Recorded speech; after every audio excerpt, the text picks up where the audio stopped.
el balón para Sara Ring de 2, no, rebote para Ana Palma. Kick de 3, triple. Triple para la máxima anotadora. Pinta. Canasta de Laia Reventos de la SEU. Ring pisando de 2, canasta de Sara Ring. 10 me ha propuesto el entrenador Santiago Pepe Vázquez. Balón interior, ahora buena canasta. Es quien da descanso a la base titular y ha tenido más minutos de los que tenía al inicio de temporada, que puedan cometer esos fallos.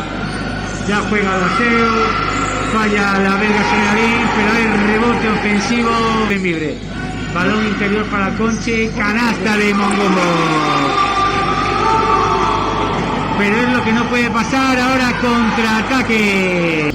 Laura Peña, balón interior para la canasta.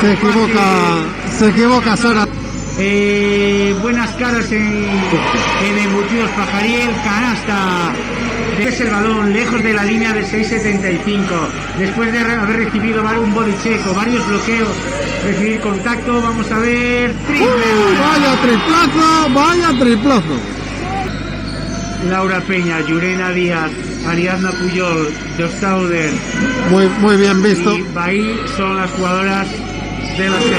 Triple de Julia, la corte de Ana Palma, balón para cámara de 3. Triple de cámara. Defendiendo el. ¡Qué maravilla! Nada bien. No vamos a... ¡Qué canastón de Laia reventó! ¡Qué calidad! Pero se notó ese parón y lo estamos viendo otra vez. Como las que venía viendo. Tampoco ha servido de mucho porque la diferencia es la que es, pero por lo menos... En la primera vuelta era compartida prácticamente era la base titular del equipo, y con la llegada de Roselis y el